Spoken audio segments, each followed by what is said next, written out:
Hello there. Thanks for joining me today. We're going to embark on a rather extraordinary journey, a deep dive into an idea that, once you encounter it, has a habit of reshaping everything you thought you knew about the ancient origins of religion, spirituality, and even the very nature of human consciousness. It's a journey into a hidden history, a secret language, and a profound, often overlooked connection between humanity and the natural world. Guide for this exploration is a remarkable work by Heinrich, a book that first came to light in the United Kingdom under the title Strange Fruit, and later expanded into the North American edition published by Park Street Press in 2002, titled Magic Mushrooms in Religion and Alchemy. Now, Heinrich's work isn't just a book, it's a meticulously assembled body of evidence, a tapestry woven from parallels, correspondences, and interlocking clues that span continents and millennia. He proposes something truly audacious, that the iconic, beautiful, and yes, blood-red fly-agaric mushroom, Amanita muscaria, that spotted toadstool we often see in fairy tales, was not just a plant, but the hidden sacred sacrament at the very heart of the world's great religions. This isn't a speculative flight of fancy. I want to emphasize that. This is a scholarly, intense, and deeply personal investigation that forces us to re-examine the foundations of our spiritual inheritance. History, as we often encounter it, is rarely a perfectly accurate, unvarnished truth. We know this intuitively.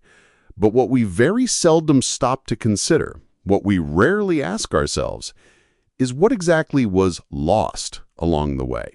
What crucial information was deliberately hidden, carefully coded, or even completely buried within the voluminous texts of our great religious traditions? And perhaps more importantly, why was it hidden?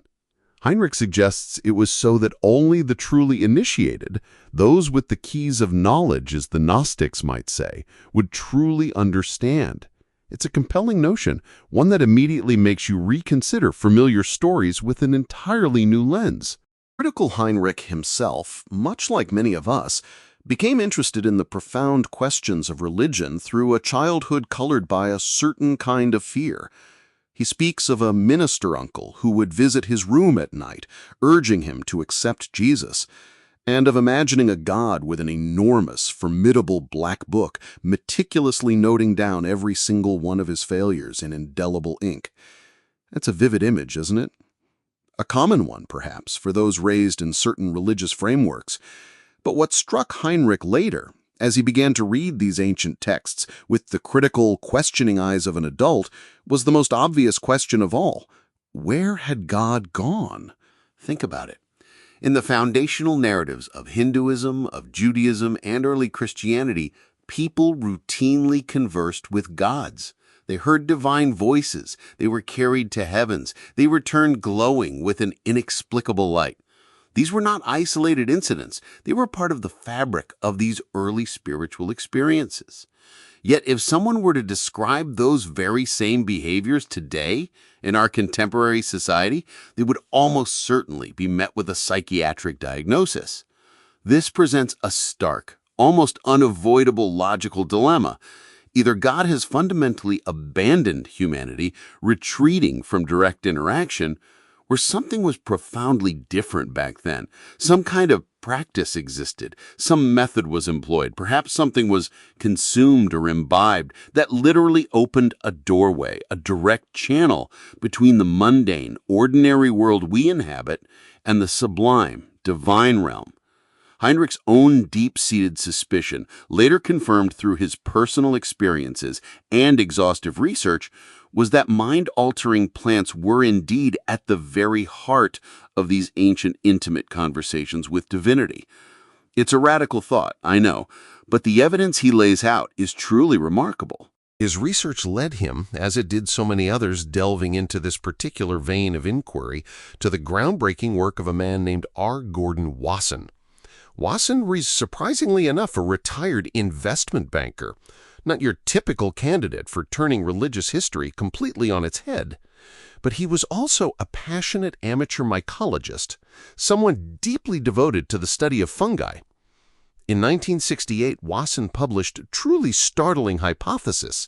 He proposed that soma, that divine drink of the ancient Vedic Aryans, the nectar they celebrated in hundreds of ecstatic hymns, the very substance that granted immortality and divine vision, was none other than the fly agaric mushroom, Amanita muscaria, that iconic red and white spotted toadstool you see depicted in children's books and forest lore.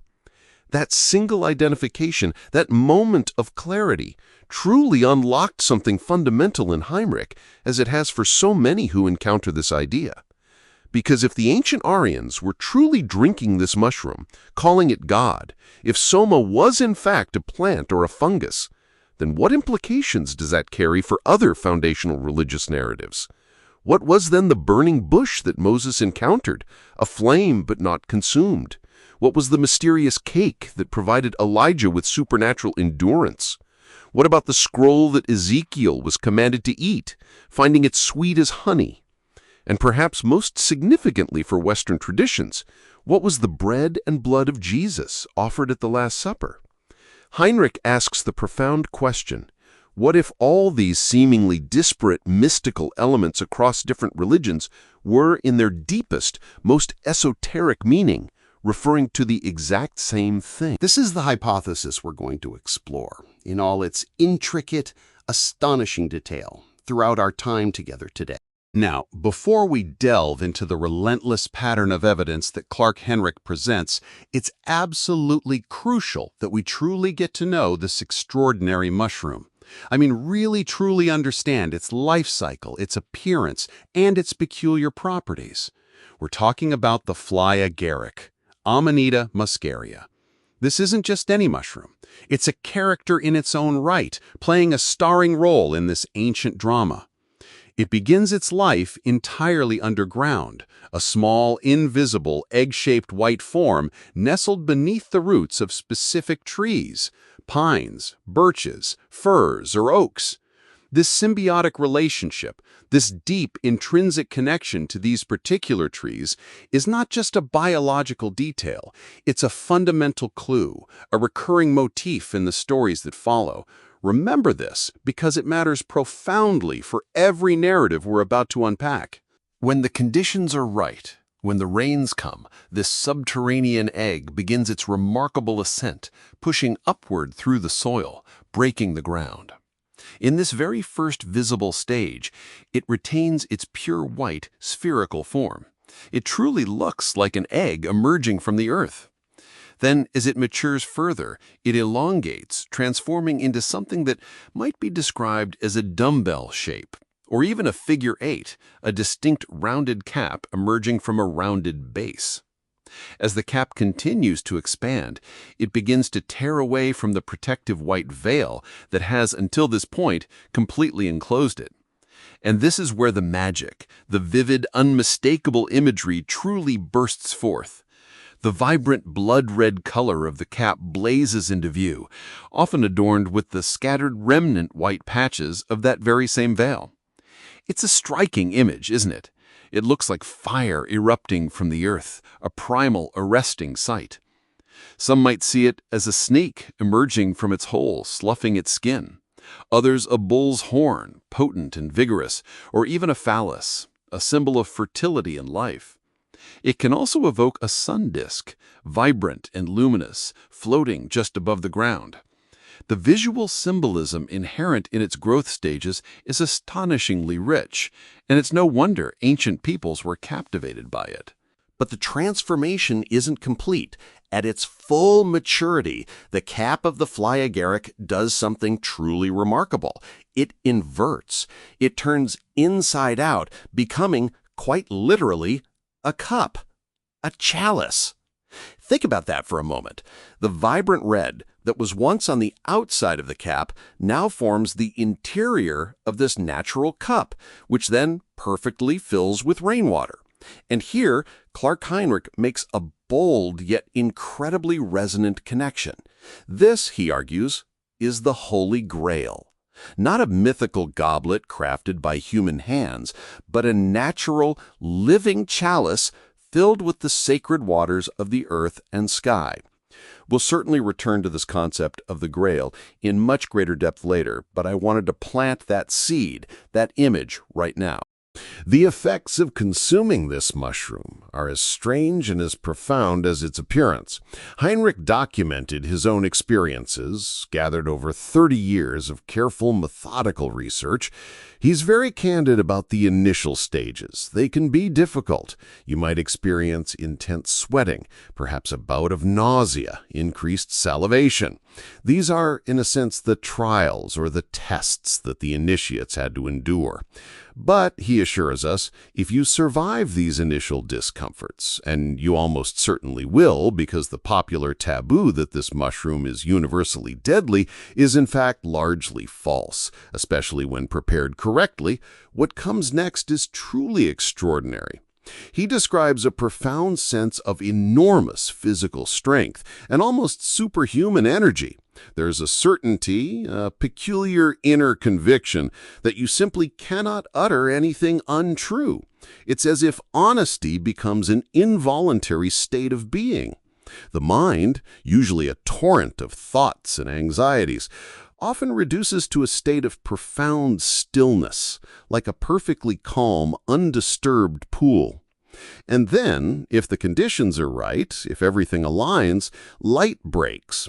In the midst of what might feel like an inner darkness, a brilliant internal light, visible only to the mind's eye, can erupt above the head, flooding the entire perceived universe. It's described as an experience of incomprehensible joy, a peace that utterly transcends all understanding. This isn't just Heinrich's personal account. It's mirrored in ancient texts, most strikingly in the Rig Veda, which describes it so perfectly. We have drunk the soma. We have become immortal. We have gone to the light. We have found the gods. What can hatred and the malice of a mortal do to us now? It speaks to an experience so profound, so utterly transformative, that the very fear of death, of human enmity, simply dissolves. It's a promise of direct, undeniable connection to the divine. This is the why behind its sacred status. Now, here's one more astonishing detail, a biological particularity that is absolutely critical to understanding many of the ancient narratives that Heinrich unpacks. The active chemical compounds within the fly agaric mushroom, primarily mucimol and ibotanic acid, pass through the human body largely unmetabolized. What this means, in plain terms, is that the urine of a person who has consumed the mushroom is itself intoxicating. And perhaps even more surprisingly, many traditions, particularly Siberian shamanic practices, document that this secondary consumption, the urine, can be even more smoothly intoxicating, with fewer of those initial difficult physical side effects. This practice, while perhaps jarring to modern sensibilities, is well documented and forms a cornerstone of Heinrich's argument for its encoded presence in some of the strangest, most perplexing stories in world religion. It's a mechanism for recycling the sacred, for sharing the divine experience. This is a point that, once understood, unlocks a whole new layer of meaning in texts that have otherwise been opaque for centuries. It's not just a curious biological fact. It's a key to understanding a profound, shared, ancient human practice. And it shows us just how far ancient cultures were willing to go to maintain this connection to the divine, suggesting a deep, almost instinctual understanding of this organism's unique properties. This isn't merely consumption, it's a ritualized interaction with a living, potent entity. Let's journey back now to the very dawn of recorded spiritual thought. We turn our gaze to the Rig Veda, the oldest surviving religious scripture in the entire world. This monumental text, a cornerstone of Hinduism, contains over 1,000 hymns dedicated to Soma. And it's here, in these ancient poetic verses, that Clark Heinrich finds some of his most compelling evidence. What's truly striking and deeply significant is that for the Soma plant, which is what these hymns describe, there's never any mention of roots, of leaves, of flowers, or of seeds. Think about it. These are the defining characteristics of most plants, yet they are conspicuously absent from the descriptions of Soma. Why? Because, as Heinrich points out, mushrooms have none of those things. This seemingly minor omission is in fact a crucial detail, a silent but powerful indicator that Soma was not a conventional plant, but a fungus. This is a profound why moment. Why would the most revered sacred substance be described in such a unique, non-botanical way, unless it wasn't a plant at all? The hymns then go on to describe Soma with a rich tapestry of epithets, each one, Heinrich argues, mapping perfectly onto the various stages of the fly agaric's growth and appearance. Soma was described as red, for instance, the vivid color of fire or the rising sun.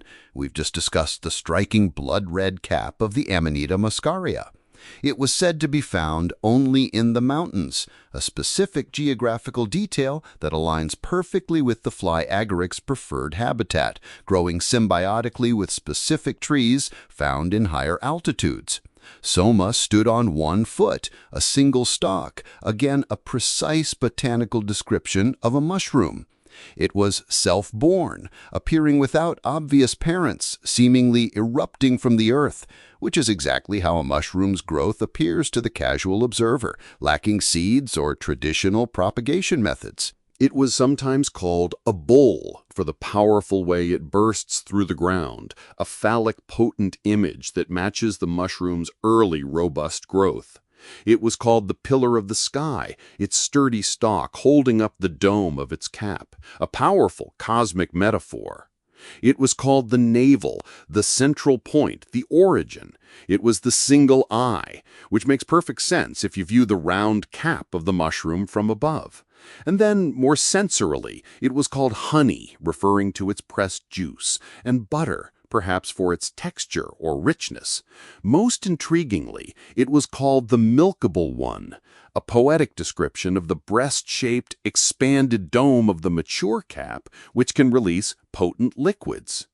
Every single one of these seemingly enigmatic epithets, when filtered through the lens of the fly agaric, suddenly snaps into sharp, crystal-clear focus. This isn't just a coincidence of a few descriptors. It's a comprehensive, detailed, and utterly consistent portrait. The so what here is immense.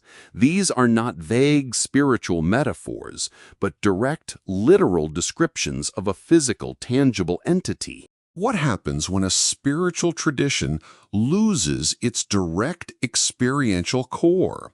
Heinrich suggests that as the Aryan peoples migrated away from the mountain forests, moving into plains where the fly agaric simply didn't grow, the formal use of Soma in the Vedic religion inevitably declined.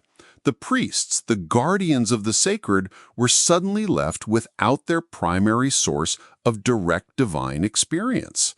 But did they abandon the religion? No, of course not. What they did instead was brilliant in its own way, but also tragically transformative.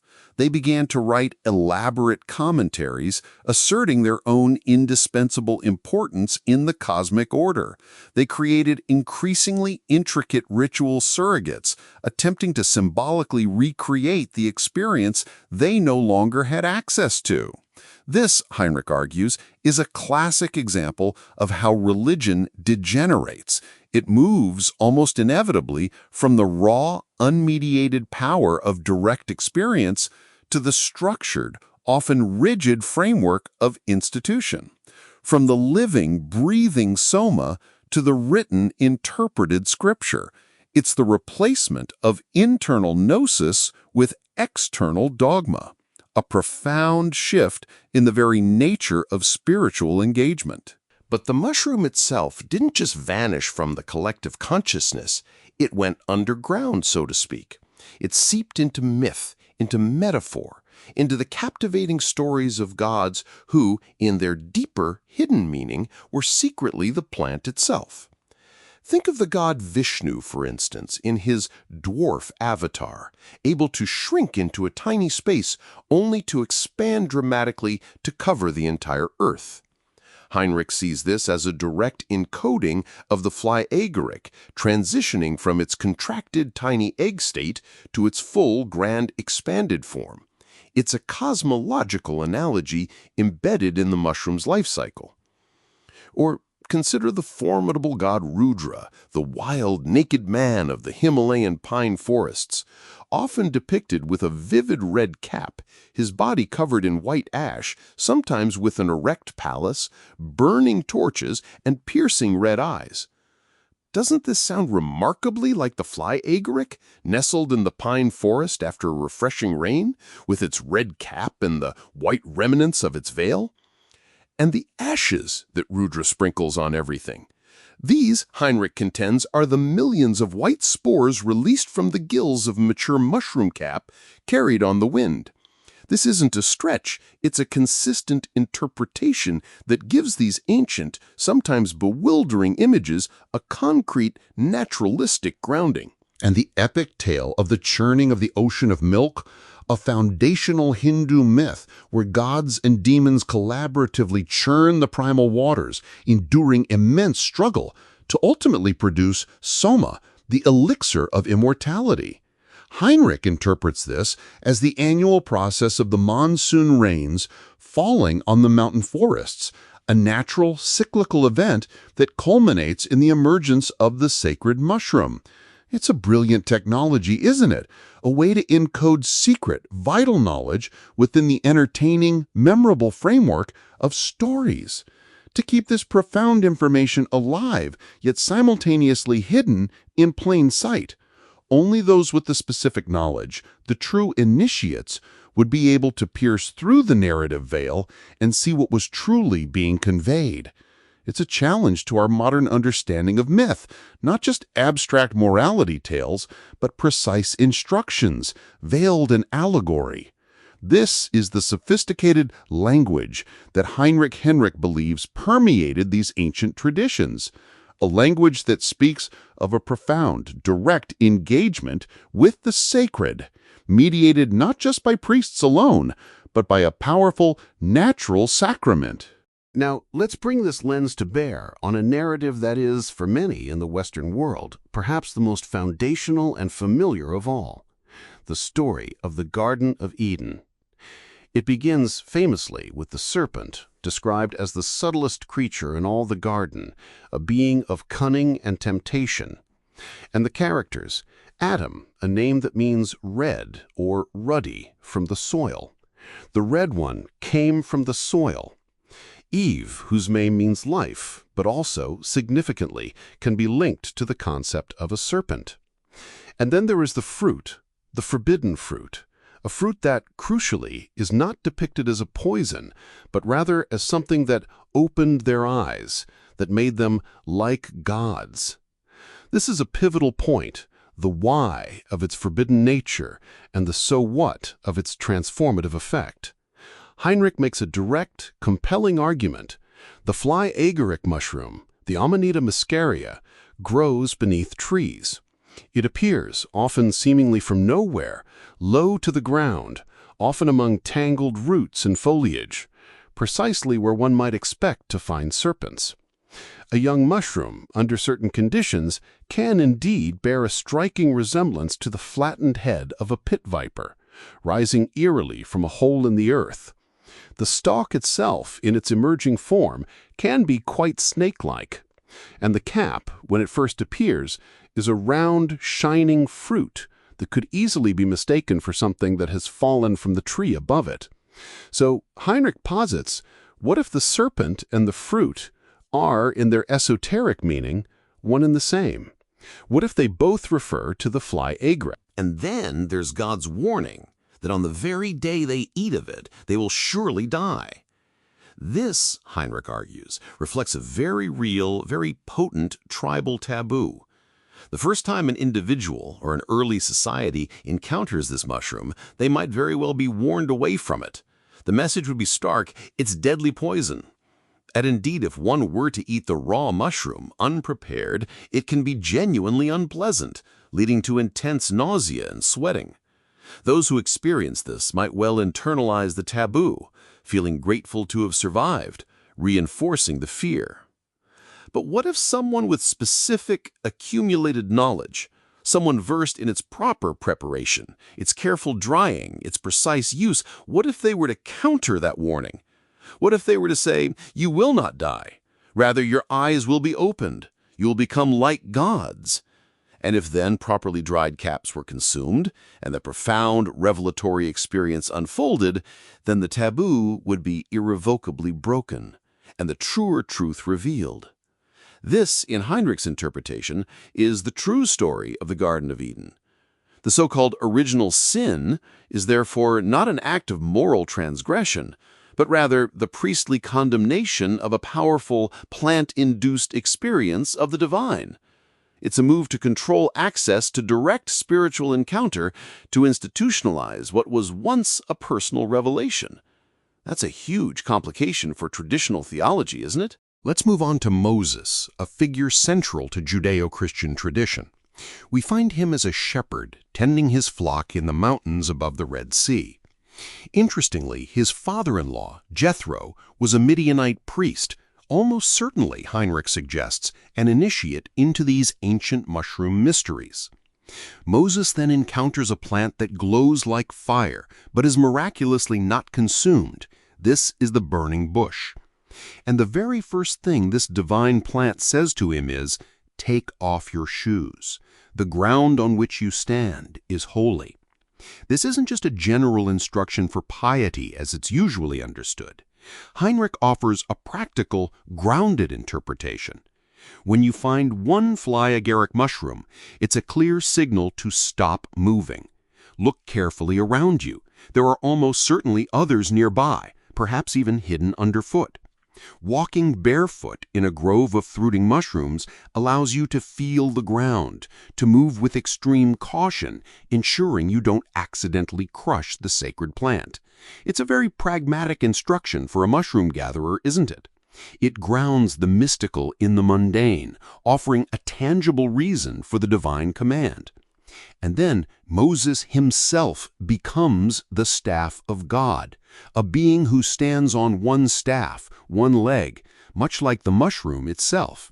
He becomes, in this interpretation, identified with the plant, embodying its very form and power. And the other miraculous objects and events associated with prophets?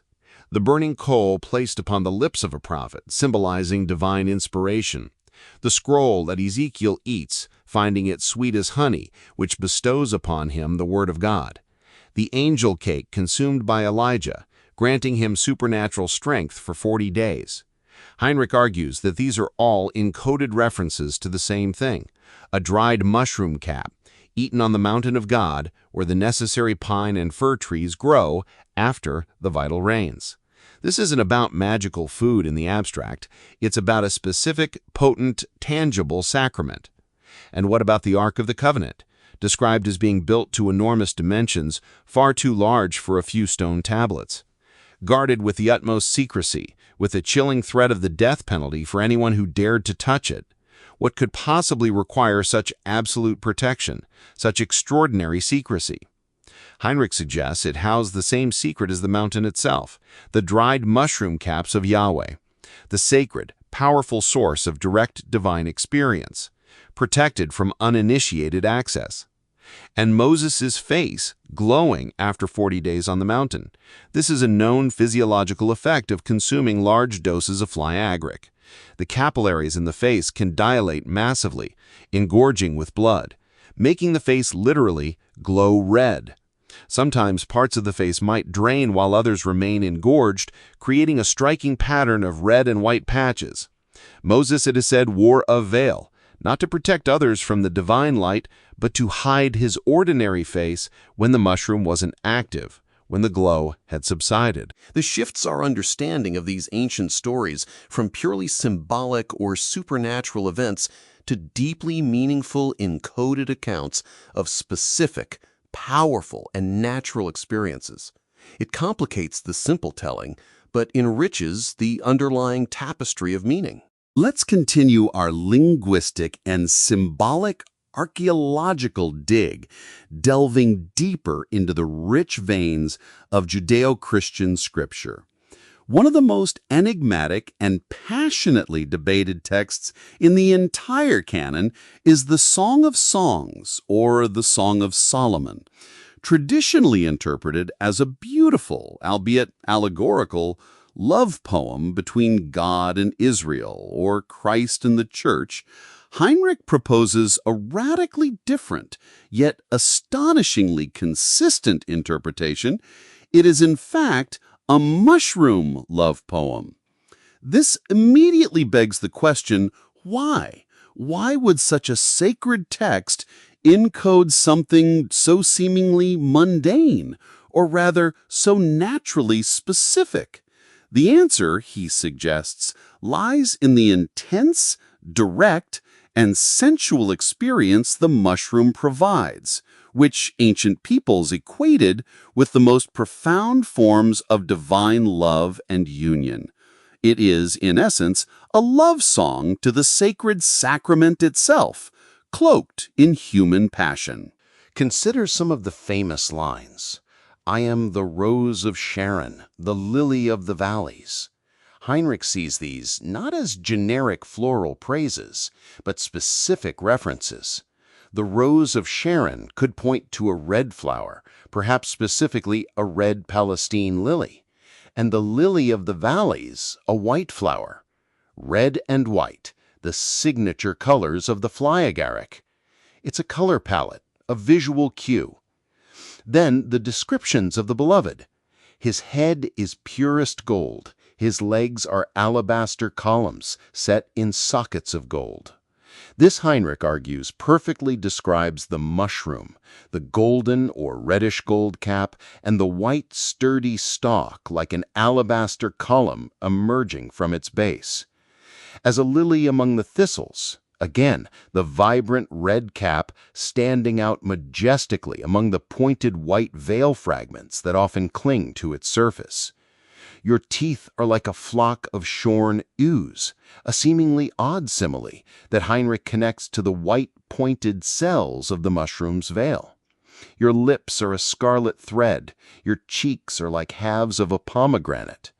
These are vivid, sensual images, directly mirroring the scarlet cap rim and the richly colored interior or surface of the mushroom.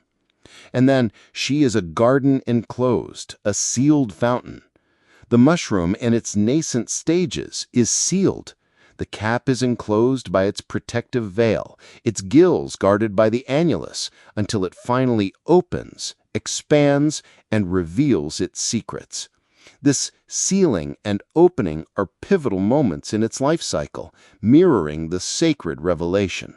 One of the most intriguing lines is, "Draw water joyfully from the springs of salvation." This, Heinrich believes, is a circumspect, coded reference to the soma urine, which, as we discussed, is a potent and sacred liquid in this context. The text cannot name it directly due to its secretive nature, but the springs of salvation point to its vital, life-giving properties. And the culmination?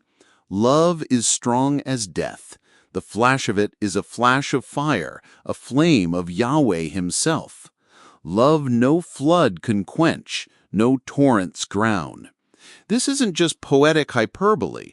This flash of fire is the light break experience of the mushroom, and the love that no flood can quench, no torrents drown It's the torrents, the rains, that actually cause this love, this sacred mushroom, to shoot into existence beneath the trees.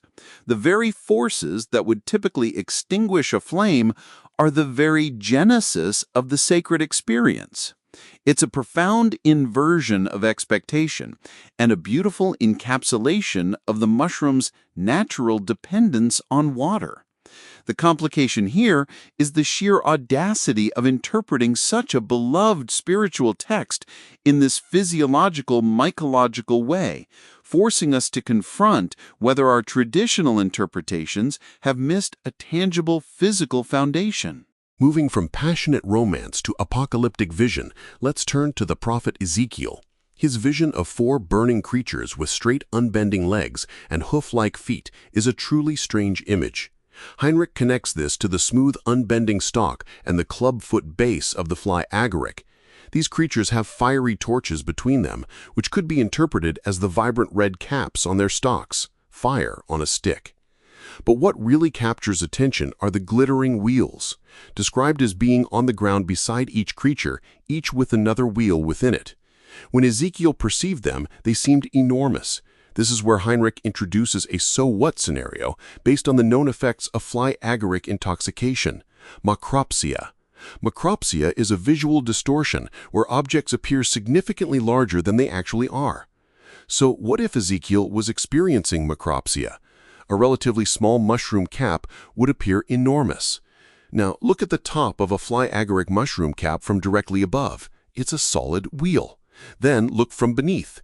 You see another wheel within it, formed by the gills, with radiating lines like spokes, and the stalk forming an axle at the hub. These, Heinrich contends, are the very wheels Ezekiel saw. They were mushrooms perceived under the influence of the mushroom itself. This is not mere speculation.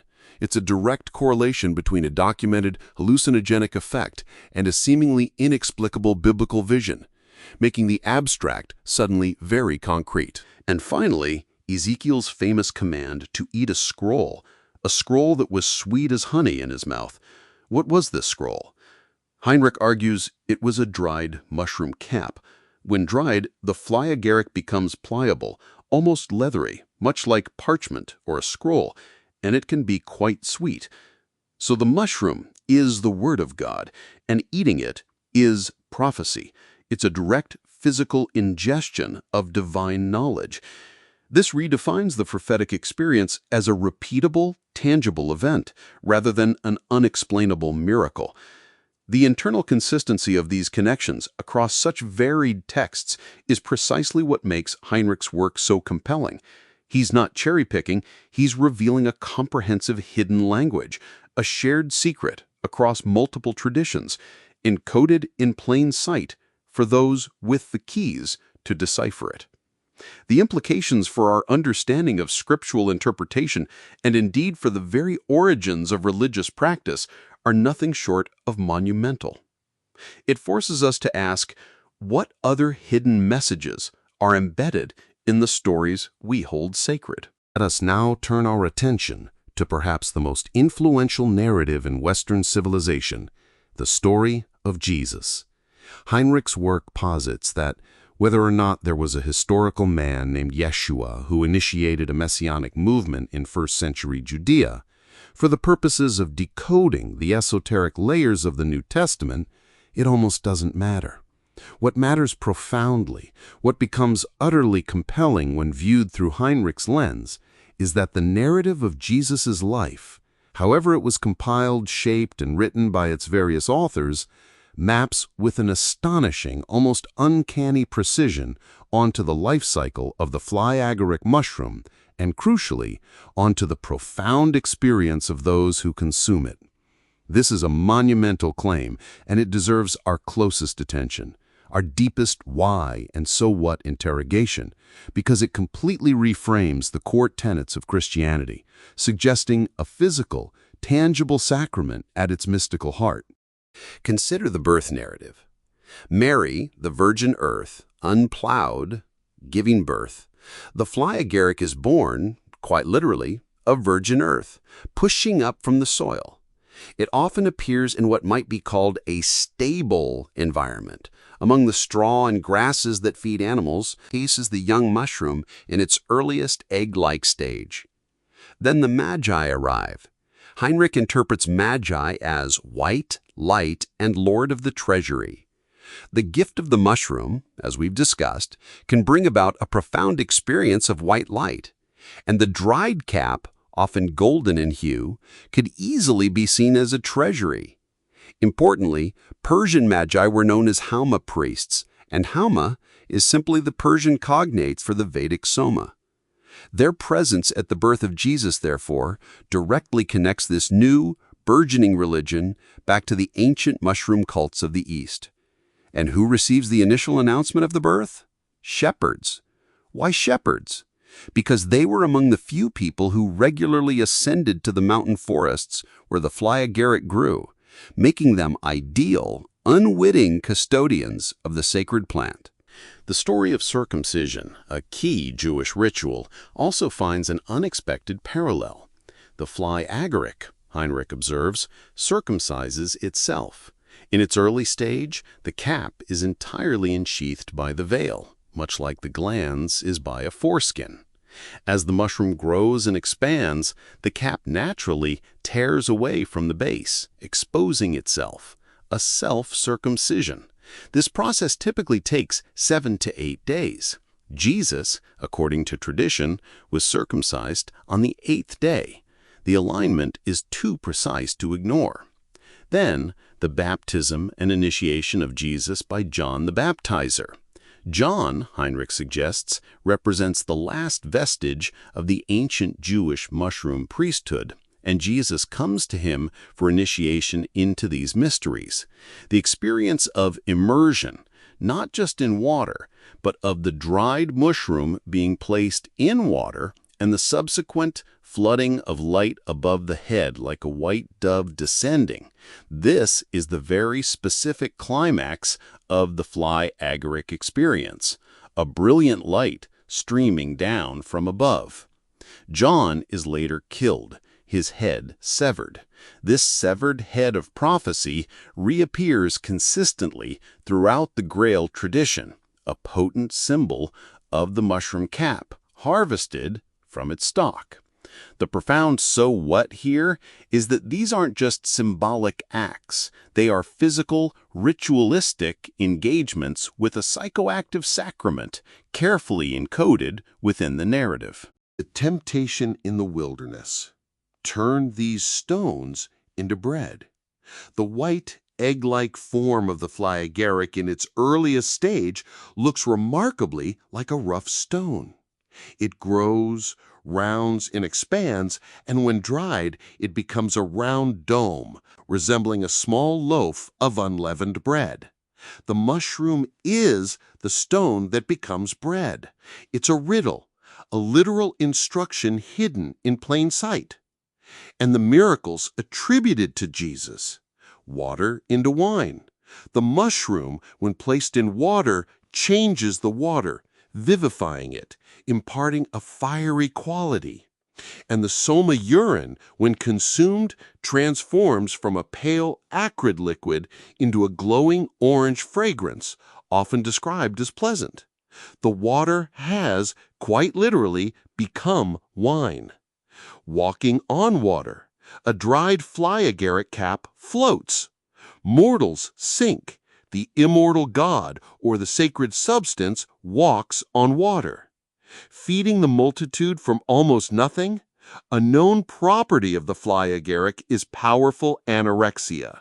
A tiny amount, perhaps subtly mixed into bread, could cause a large crowd to feel unexplainably full and satisfied, transcending their hunger. These aren't just supernatural feats, but observable, repeatable effects of the mushroom, reframed as divine intervention. It complicates the purely miraculous interpretation, but offers a tangible, human-scale understanding of the events. The raising of Lazarus. The mushroom can induce a deep, comatose state, a trance so profound that a person in this state can appear utterly dead, cold, barely breathing, completely unresponsive. Yet they can be brought back, resurrected, with a voice calling their name, "Lazarus, come forth." Heinrich himself experienced this state, confirming that his own name, spoken softly, was sufficient to anchor his awareness and allow him to return. This shifts resurrection from a singular miracle to a repeatable, albeit profound experience within the context of the sacrament and the Last Supper, the central ritual of communion. "This is my body, eat. This is my blood, drink." If this refers to a human being, it is, frankly, bizarre and cannibalistic. But if it refers to the fly agaric mushroom, it becomes entirely literal. The flesh is the dried mushroom cap, physically resembling unleavened bread. The blood is the red liquid pressed from a hydrated cap, or even more strikingly, the glowing orange urine of the initiator, which Jesus himself called living water. The sacramental meal is the mushroom itself, and the instruction is perfectly literal. "Eat my flesh and drink my blood, and you will have eternal life." The mushroom, through its direct experiential connection to the divine, provides the profound insight that makes death cease to be a source of fear. It's an earned transcendence, a gnosis born of experience. The complication here is obvious. It reinterprets the central Christian ritual as a form of sacred entheogenic practice, a profound challenge to millennia of theological interpretation, but the internal consistency is difficult to dismiss. The death of Jesus, too, resonates with the mushroom's life cycle. The mushroom dies on its host tree. It cannot exist without this symbiotic relationship, so its end is always intertwined with the tree. The cross itself, a mature fly agaric, often becomes cruciform, its expanded cap creating a distinct crossbeam on its upright stalk. The crown of thorns, the pointed white veil fragments still clinging to a young cap resembling thorns. The scarlet cloak, the blood-red outer skin of the cap. Even the metallic serpent lifted up by Moses finds its parallel. Moses identified this symbol with what must happen to the mushroom. It must be dried, and in this process its cap can take on a metallic sheen, twisting as it dries into serpentine forms. It's an almost perfect confluence of imagery, each element of the Passion narrative finding a direct physical counterpart in the mushroom's transformation. The why here is to emphasize the natural rather than purely supernatural basis for these sacred stories, grounding them in an earthly reality. And the resurrection, the ultimate promise. After 3 days in the tomb, the disciples find only the burial cloths. Jesus returns, but crucially, no one recognizes him. Mary thinks he is the gardener. The disciples on the road to Emmaus walk with him for miles and don't recognize him. Even the 11 apostles aren't entirely certain. Why would the people closest to Jesus, after just 3 days, fail to recognize him? Heinrich offers a profound yet simple explanation. Fresh mushroom, dried mushroom, and rehydrated mushroom are 3 completely different-looking objects. Someone familiar with the vibrant, fresh cap might not recognize it in its dried state. Small, shrunken, pale, leathery. Rehydrated again, it becomes softer, subtly altered in hue, slightly different in shape. You would have to look closely, carefully, to find the same distinguishing marks, the remnants of the veil, the precise place where the stalk joined. And then, you would say, it is the same body. Their eyes, the narrative tells us, were opened when he broke bread with them at Emmaus. Because, as Heinrich argues throughout, eating the mushroom is what truly opens the eyes. It's the ultimate so what scenario. The resurrection becomes a testament to the transformative power of the sacrament itself, its ability to alter perception and consciousness. It implies that the apostles' struggle with recognition wasn't a failure of faith, but a genuine perceptual challenge linked to the mushroom's changing forms. Pentecost, too, takes on new meaning. The apostles gathered together suddenly appear drunk. Tongues of fire rest upon their heads. They speak in languages that others, miraculously, can understand. This, Heinrich points out, aligns perfectly with the specific phenomenology of the phlegaric experience. The red face is a known physical effect. The energy rising to the crown of the head, the sense of intense internal heat, the involuntary vocalizations that, to the unmushroomed observer, sound like inspired speech or even glossolalia, speaking in tongues. It's an external manifestation of an internal, chemically induced, profound state. And even Paul's dramatic conversion on the road to Damascus. He is blinded by a light from heaven, hears a voice, and is unable to eat or drink for 3 days. Large doses of phlegaric can produce exactly this: an envelopment in brilliant white light, a sudden collapse, a 3-day period of blindness, not total darkness, but an inability to focus or perceive clearly, and severe anorexia. Heinrich suggests that the early Christian community, understanding the power of this sacrament, gave the most zealous persecutor of their new religion a dose of his own medicine, quite literally. It's a profound thought. The very persecutor was initiated, his vision transformed by the same substance he sought to suppress. This isn't to diminish the spiritual power of these stories, but to ground them in a tangible, repeatable human experience mediated by a potent natural ally. The complication is that it shifts the basis of faith from pure belief to an experience that was, in its time, physically achievable. Moving deeper into the currents of early Christianity, we encounter the Gnostics. These were the mystics, the knowers, who flourished alongside and often in opposition to the nascent institutional church. They were almost inevitably declared heretics and relentlessly hunted down for a primary fundamental reason. They claimed to have direct, personal experience of God. Think about the profound implication of that claim. If individuals could directly access the divine, without mediation, without the intercession of priests, without the prescribed rituals of an organized hierarchy, then the very authority of the church, its essential role as the sole channel to the divine, was rendered obsolete.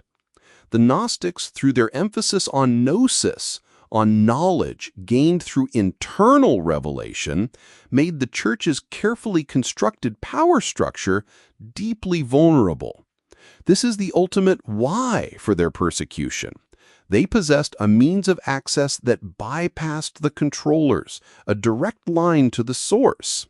Their emphasis on direct experience was a radical threat to the burgeoning power of an institutionalized faith.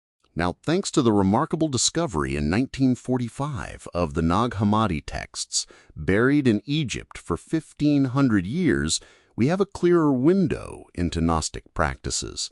These ancient manuscripts revealed tantalizing clues that align perfectly with Heinrich's mushroom hypothesis. Take, for instance, the prayer of thanksgiving, a central liturgy sung before their sacred meal. It concludes with these profound lines: "While we were in the body, you have made us divine through your knowledge. We have known you, intellectual light." This speaks directly to the experience of enlightenment, of becoming divine not through belief alone, but through knowledge, through gnosis. And then immediately after this prayer, the text states that the participants embrace one another and go to eat their holy food. Crucially, the text specifies that this holy food has no blood in it. This is a critical detail. What natural sacred substance, central to a profound spiritual experience, would inherently lack blood? The answer, of course, is a mushroom. The Agamoscarius mushroom, being a fungus, contains no blood. This small, seemingly innocuous detail becomes a powerful piece of corroborating evidence, reinforcing the idea of a botanical sacrament. From another Gnostic text, the Discourse on the Eighth and Ninth, an initiatory dialogue, we find more intriguing passages. One reads, "When I conceived from the fountain that flowed to me, I gave birth, as children are born." Heinrich interprets this fountain as the soma urine, that psychoactive liquid we've discussed. And the birth refers to the emergence not of a physical child, but of profound spiritual insight, of gnosis, from the body that has consumed and processed the impregnated liquid. It's a symbolic birth, a rebirth of consciousness facilitated by the sacred excretion. It's an internal alchemy, a transformation within the body leading to a new state of being. The so what here is that it explains the seemingly obscure metaphors of birth and fountains in a very concrete, albeit esoteric way, showing a connection between bodily function and spiritual awakening. And perhaps most strikingly, from the Gospel of Thomas, another Nag Hammadi text, Jesus is quoted saying, "I am not your master. Because you have drunk, you have become intoxicated from the bubbling spring which I have measured out." This is astonishingly direct. Intoxicated from the bubbling spring, a clear reference to a potent liquid. And Jesus here is not a master, but a facilitator, a dispenser of this profound experience. Another passage states, "The Pharisees and scribes have taken the keys of knowledge and hidden them. They themselves have not entered, nor have they allowed to enter those who wish to." This perfectly encapsulates the Gnostic complaint against the institutional authorities. They are withholding the direct means of spiritual access, the very keys of knowledge, which Heinrich would argue are the methods of using the mushroom. And the most provocative line, "He who will drink from my mouth will become like me." This resonates deeply with the idea of sharing the potent soma urine, the living water, through which the initiate truly partakes in the divine essence, becoming one with the source. This is the ultimate promise of shared gnosis, not through abstract belief, but through direct, personal ingestion and experience. Finally, from the Dead Sea Scrolls, particularly the Thanksgiving Psalms, we find a passage that, when read through this lens, is chillingly precise. "There, concealed among the trees, drinking the water, are other springs of life, near springs of mystery, which issue shoots of an eternal plant. God, you hedged its fruit with enormous angels and walls of fire, so no stranger might come near the fountain, nor drink its water like the eternal tree." Heinrich sees this as an unmistakable description of the fly agaric mushroom. It is concealed among the trees, drinking the water of the rains. It is the eternal plant, or fungus. And crucially, its fruit is hedged with enormous angels and walls of fire, sealed, protected, guarded, hidden. The fountain that no stranger might come near, nor drink its water, that is the sacred liquid, the soma urine, protected from the uninitiated. This isn't vague symbolism. This is a remarkably accurate description of the mushroom, its habitat, its properties, and the secrecy surrounding its use. It further reinforces the why of the Gnostics' persecution. They possessed a tangible means to the divine that threatened the very structure of emerging religious institutions. Their keys of knowledge were real, and they were dangerous to those who sought to control the narrative of salvation. The complication, of course, is that this suggests a deliberate and successful suppression of a core spiritual practice by early religious authorities, leading to a profound distortion of our understanding of these ancient texts. Now, let's turn our gaze to one of the most enduring and captivating legends of the medieval world, the Holy Grail. For centuries, this object has been the focus of obsessive quests, the subject of countless poems, tales, and spiritual inquiries. It's typically imagined as a chalice, a sacred cup said to contain the blood of Christ, endowed with miraculous powers. The ability to provide sustenance, to heal the wounded king, to restore a blighted spiritual wasteland. But here's the thing, and it's a critical point to linger on, a fundamental why that often goes unasked. No mere chalice, no matter how beautifully crafted or imbued with symbolic power, actually possesses those concrete physical properties. A cup in itself cannot magically provide food or literally heal a land, but, as Clark Heinrich powerfully argues, a mature fly agaric mushroom, when it inverts to form its characteristic cup shape and fills with rain, its vibrant red interior staining the collected water, that does. That chalice, formed by nature, filled by the sky, holds the very essence of the sacred, the healing, and the life-giving. This is not a fanciful leap. It's a direct, almost startling alignment of physical property and legendary power. Consider the figure of the wounded fisher king, a central character in the Grail legends. His physical wound, often a genital injury, mysteriously coincides with a terrible drought, causing the land itself to become barren, a desolate wasteland. Heinrich interprets this as the drought of mushroom seasons. No rain means no mushrooms. No mushrooms means no direct divine experience, no access to the sacred sacrament. And without that vital spiritual nourishment, the land, the collective spiritual consciousness, becomes barren, withered, unable to thrive. The wound of the king, therefore, is the shortage of the mushroom, a deep spiritual famine stemming from the absence of the sacred source. It's a profound so what scenario, connecting the health of the land, the vitality of the spirit, and the presence of this specific natural entity. The complication is that this turns a deeply symbolic quest for a spiritual artifact into a very practical, if esoteric, search for a natural substance. And the bleeding lance, another enigmatic Grail symbol, which continually drips blood onto a white cloth, causing the knights to fall into a trance. Heinrich argues this is a powerful direct metaphor for a stalk of fly agaric. Imagine the red cap, still bleeding or seeping its potent fluid dripping down onto the white stalk, or perhaps onto a white piece of mycelial mat. The drops of blood on white are the mushroom's characteristic red on white. And the trance they cause? That's the undeniable, profound psychoactive effect of the mushroom itself. This isn't just a coincidence of imagery. It's a consistent physiological parallel that explains the mystical effects attributed to the lance. It's a literal rather than purely symbolic understanding of the blood of Christ derived from a natural source.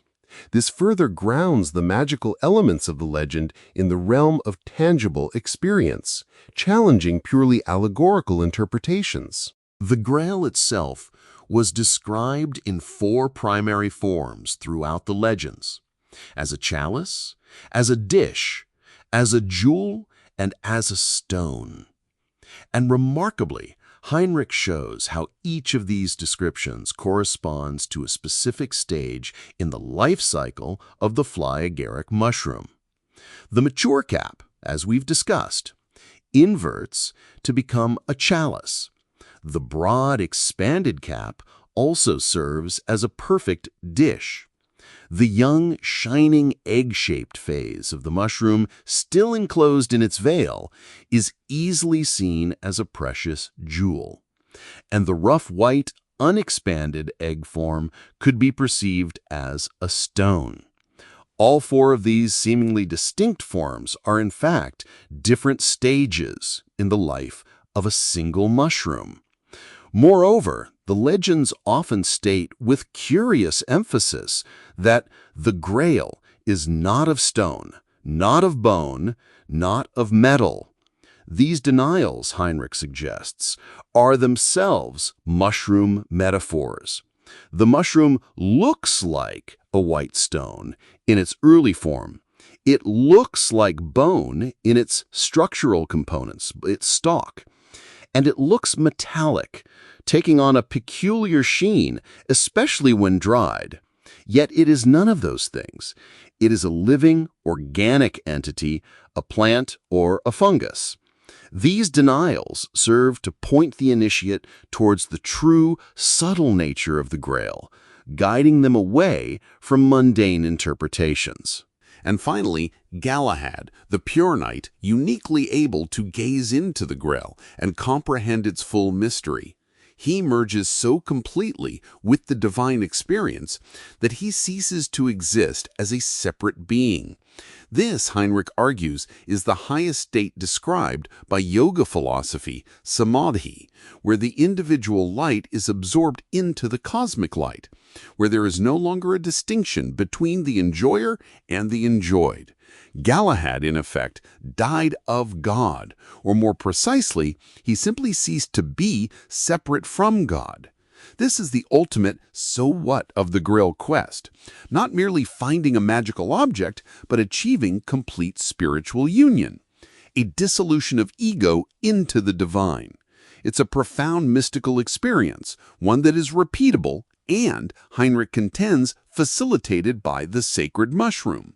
The complexity is that this transforms a chivalric romance into a veiled account of entheogenic enlightenment, urging us to reconsider the symbolic depth of these cherished narratives and the true nature of their hidden quest. From the medieval quests of the Grail, our journey now takes us into the esoteric and often misunderstood world of alchemy. The alchemists, from the Middle Ages right through the early modern period, have traditionally been viewed, from a modern perspective, as proto-chemists, tirelessly engaged in what appears on the surface to be a quixotic attempt to transmute base metals like lead into precious gold. This is the common, simplified understanding. But the greatest among them, the true initiates, repeatedly stated, in their cryptic writings, something profoundly important. The gold we speak of is not common gold. Our stone is physical and spiritual. This science transmits its worth by mixing the false with the true. They were, quite explicitly, telling the uninitiated that they were hiding something deeper, something far more profound than mere metallurgy. They were deliberately encoding their true work. And this is our why, our entry point. Why the secrecy? Why the elaborate metaphors? Why the constant insistence on the dual nature of their gold and stone? Because, Heinrich argues, they were guarding the same secret as the Vedic priests, the Hebrew prophets, and the Gnostics, the identity and use of the sacred mushroom. They were creating a new language, a new set of symbols to keep the ancient knowledge alive, yet concealed. The prima materia, the raw material, the foundational substance of the alchemical work, was described with hundreds of poetic and often contradictory names. It was the radical moisture, the dragon, the hermaphroditic monster, Adam's tree of paradise, the sperm of the world, the living water. It was said to rise from the earth, unite opposites, and then return to earth, ultimately achieving its own transformation into the fabled elixir, the philosopher's stone. Heinrich shows with remarkable clarity how the fly agaric mushroom embodies every single one of these descriptions. It rises from the earth. It is physically both male in its early phallic stage and female in its mature cup-shaped form, a literal hermaphrodite of the plant kingdom. It transforms itself through multiple stages of growth and appearance. And critically, when it is dried, a process the alchemists often referred to as the work of fire, its full spiritual power is said to be unlocked. The drying process is not just preservation, it's a form of alchemical cooking, concentrating its essence and making it safer for consumption. One of the central figures in alchemical iconography is the hermaphrodite Mercurius. This is a winged being embodying both male and female characteristics, often depicted standing beneath a tree. Its two heads typically represent Sol, the sun, symbolized by red, and Luna, the moon, symbolized by white. Heinrich identifies Mercurius directly with the fly agaric. The solar and lunar qualities represent the mushroom's vibrant red cap and its stark white base or gills. Its red interior and white gills further reinforce this duality. Mercurius, in this light, is the mushroom, a perfect embodiment of its dual nature and its connection to the natural world. This is a profound so what. It transforms a complex, obscure alchemical symbol into a direct, recognizable biological entity, making sense of a figure that has puzzled scholars for centuries. Consider the famous Rebus painting from the Splendor Solis manuscript, a renowned alchemical manuscript. It depicts a two-headed angel, one head red, one white, standing beneath a fir tree on one leg, precisely the mushroom's single-stalked fashion. In one hand, this figure holds the egg of the philosophers, the nascent egg-shaped mushroom. In the other hand, it holds what commentators have traditionally called a mirror or a target, placed next to the red solar head. Heinrich unequivocally states it is neither a mirror nor a target, it's a dried fly agaric cap, its form and color now fully understood. It's positioned there to demonstrate that the solar head and this cap are the same thing at different stages of transformation. The symbolism is now rendered explicit, removing layers of deliberate obfuscation. Even the ancient symbol of the Ouroboros, the dragon devouring its own tail, finds its place. Heinrich links this to the mushroom in its egg stage, where the cap is nestled so tightly against the base it appears to be biting it. And even more fascinatingly, Eura in Greek means both tail and shares its root with uron, meaning urine. So the tail eater is also subtly the urine drinker, a direct coded reference to the sacred practice we discussed earlier. It's an incredibly clever, multi-layered encoding designed to be understood only by those who possessed the core secret. Alchemists frequently urge their students and peers not to rely on a single book, but to read many. For every author teaches only one or 2 points, by which each becomes known to his fellows as a brother. This, Heinrich explains, is because they were all encoding the same fundamental secret, each revealing just enough from their unique perspective to be recognized by other initiates. It was a centuries-long, continent-spanning intellectual game of hide-and-seek, all pointing to the same red and white mushroom beneath the trees.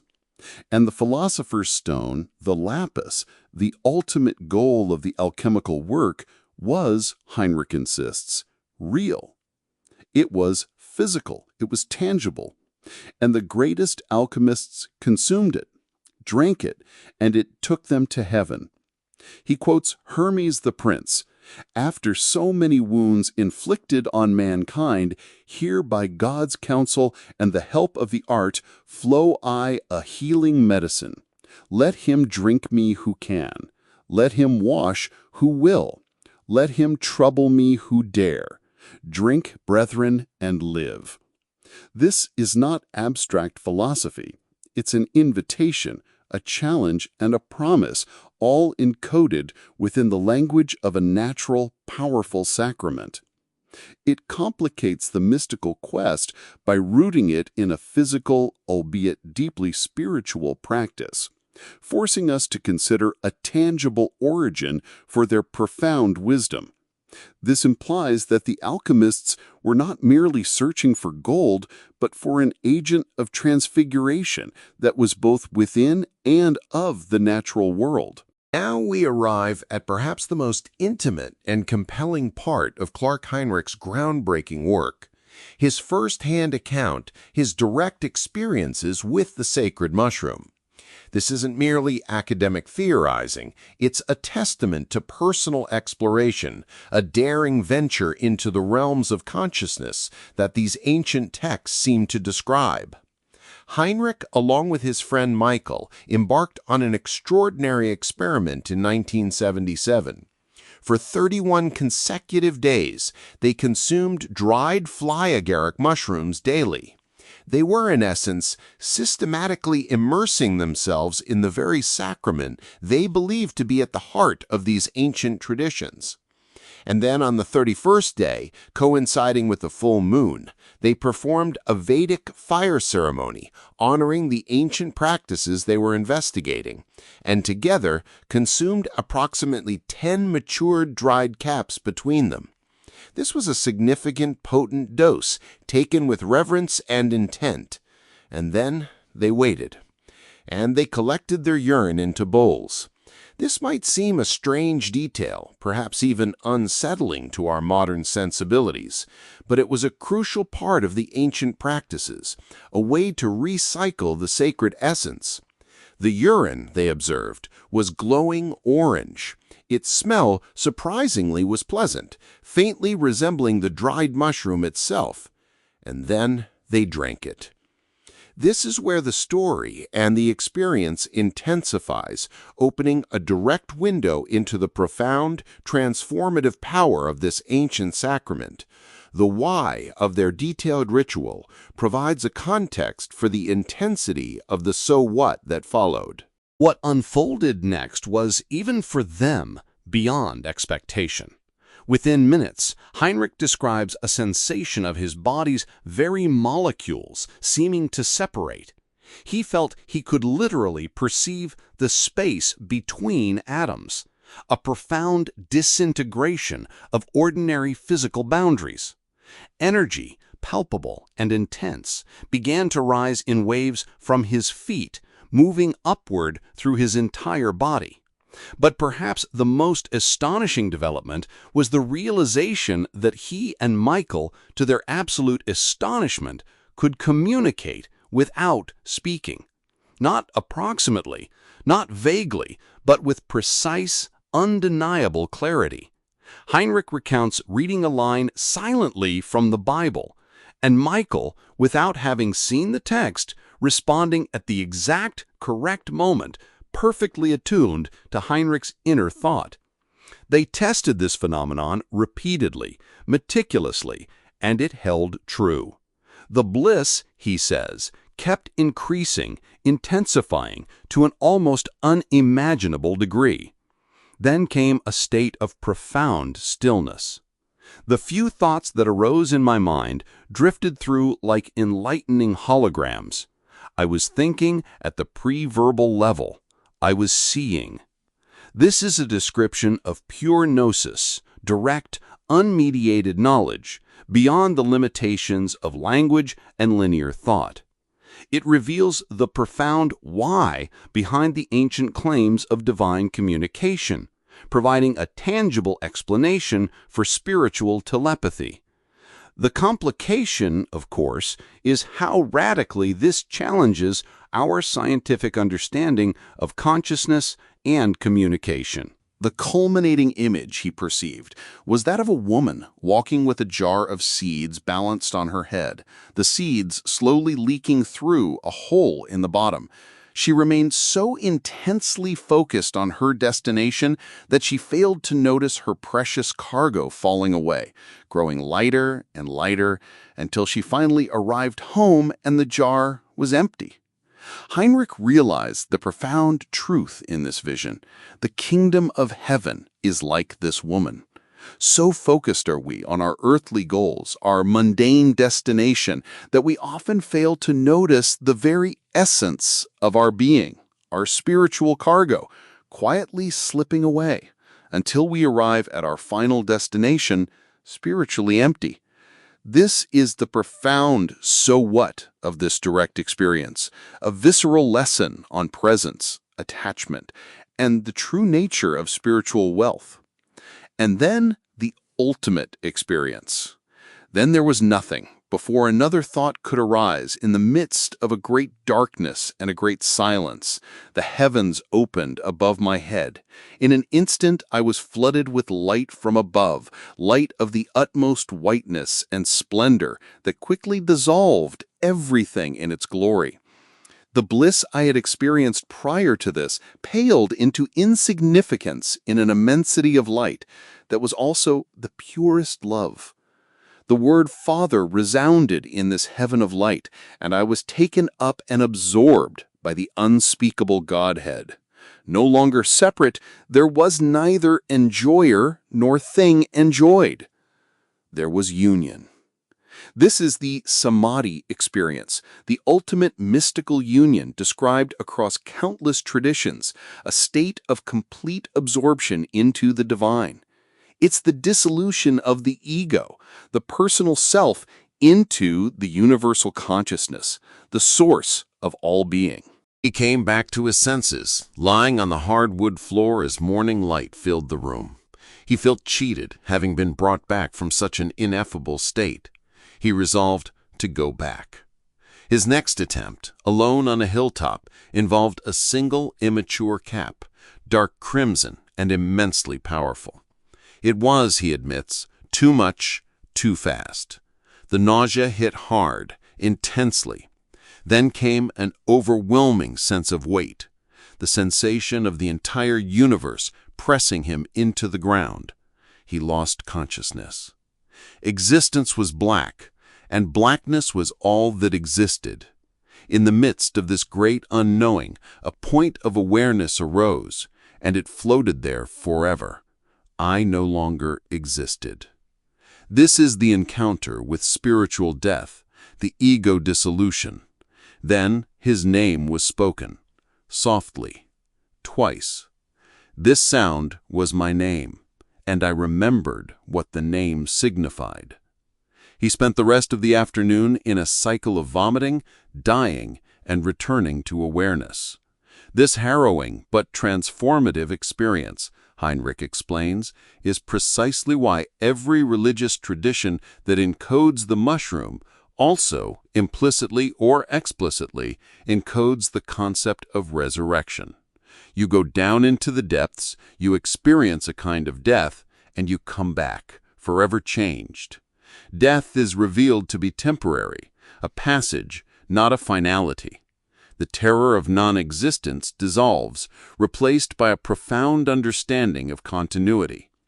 This, he concludes, is the oldest knowledge in the world, the foundational truth experienced by our ancestors, encoded for millennia. It's a truth that transcends individual belief systems, pointing to a universal experience of death and rebirth. So, what are we in this modern age to do with all of this? We have uncovered a pattern, relentless in its consistency, precise in its detail, spanning thousands of years and cutting across every major religious tradition that is seriously engaged with the profound question of direct divine experience. The Vedic Aryans called it soma and openly consumed it, singing hymns of ecstasy and immortality. The Hebrew prophets encoded it in the vivid imagery of burning bushes, sacred arks, and faces glowing with an otherworldly light. Jesus, in Heinrich's interpretation, served it at a Last Supper, calling it his very blood, not in a literal human sense, but as a potent natural allegory. The Gnostics partook of it in secret love feasts, calling it gnosis, direct personal knowledge of the divine. The Knights of the Grail embarked on perilous quests through ancient forests, seeking the chalice containing Christ's blood, a quest for the living mushroom. And the alchemists, those hermetic philosophers, encoded it in their dragons and eggs, their hermaphrodites and their esoteric allusions to pissing homunculi. All of them, in their varied languages and symbols, were referring to the exact same entity, the red and white mushroom beneath the trees, the Amanita muscaria. The mushroom, therefore, was not merely a metaphor for the divine, it was Heinrich posits, the very agent that produced the divine experience, reliably, repeatedly, in culture after culture, in person after person who understood how to use it with respect and intention. And herein lies the profound historical tragedy, the core complication of this narrative.